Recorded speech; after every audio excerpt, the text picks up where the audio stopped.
यह कहानी है रतन नाम की एक मेहनती के साथ जो खेतों में बहुत मेहनत करता था। उसका एक छोटा सा परिवार था, एक वाइफ, 2 बच्चे। एक का नाम हीरा और दूसरे का नाम रतन था। हीरे की उम्र 15 साल और रतन की उम्र 16 साल थी। एक दिन वह खेत उस काम करके फिर वापस जा रहा था, तभी रास्ते में उसे एक रोने की आवाज आती है। मैं देखता है, अरे एक बच्चा जमीन पर लेटा हुआ था। शाम के समय इतने सन्नाटे में यह बच्चा यहाँ पर कैसे? मैं परेशान हो जाता है और खुद से सोचने लगता है। बच्चे को देखते तो वह बोलता है, राम राम राम, कैसा समय आ गया है। कोई अपने बच्चे को झाड़ियों में छोड़कर कैसे जा सकता है। अगर मैं इसे यहाँ छोड़कर गया तो ये बेचारा तो रात की सर्दी में ठिठुर ठिठुर कर मर जाएगा। मुझे इसे घर ले जाना चाहिए। रतन उस बच्चे को अपने घर ले आया। दुबला बच्चे को रतन के हाथ में देख कर चौंक जाती है। ए जी, ये किसका बच्चा है?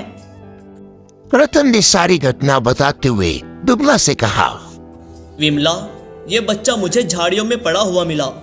पता नहीं किसका बच्चा होगा। आप इसे क्यों उठा कर ले आए? इसके माता पिता तो परेशान हो रहे होंगे।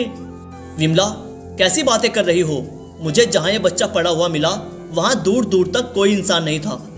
और तुम तो जानती हो आजकल कितना खराब समय चल रहा है। आज से इस बच्चे की परवरिश हम दोनों करेंगे। पागल हो गए हैं क्या जी?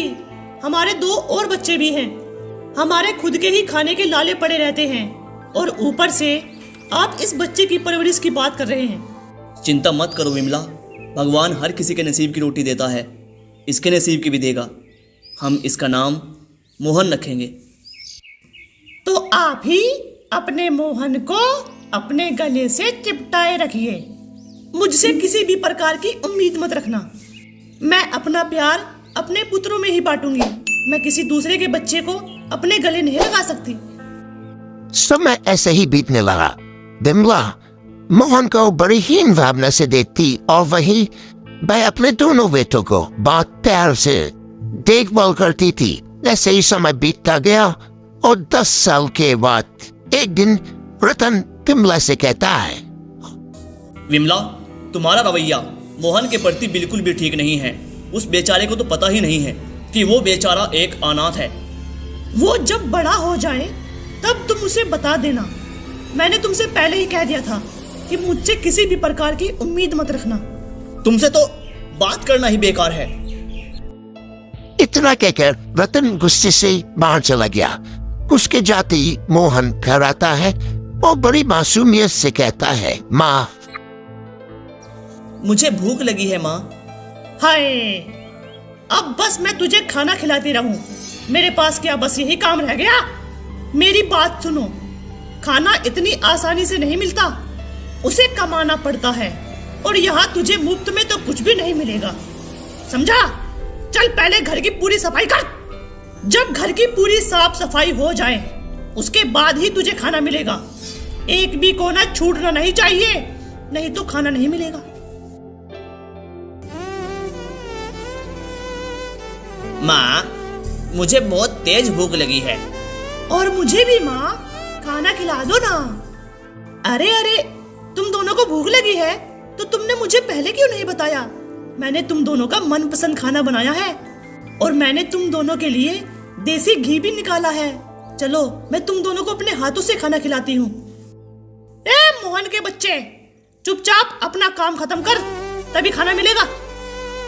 मोहन बेचारा आंखों में आंसू लिए इस दृश्य को देखता रहा और चुपचाप सुनता रहा। समय ऐसे ही बीतता रहा। फिर एक दिन रतन एक बार फिर से अपनी पत्नी से बोलता है, विमला, मैं सब जानता हूँ। तुम मेरी पीठ के पीछे मोहन के साथ बहुत बुरा व्यवहार करती हो।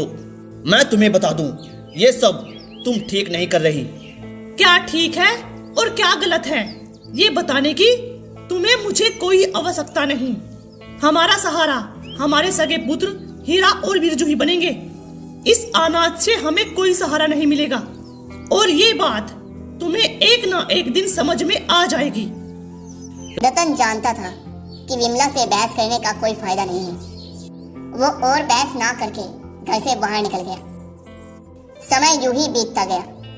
अब मोहन जवान हो चुका था। मोहन जहां अपने पिता रतन के साथ उसके कामों में हाथ बटाता, वहीं हीरा और बिरजू पूरा दिन गांव में आवारागर्दी करते फिरते। हेलो, आई लव यू जी। चल काम कर अपना।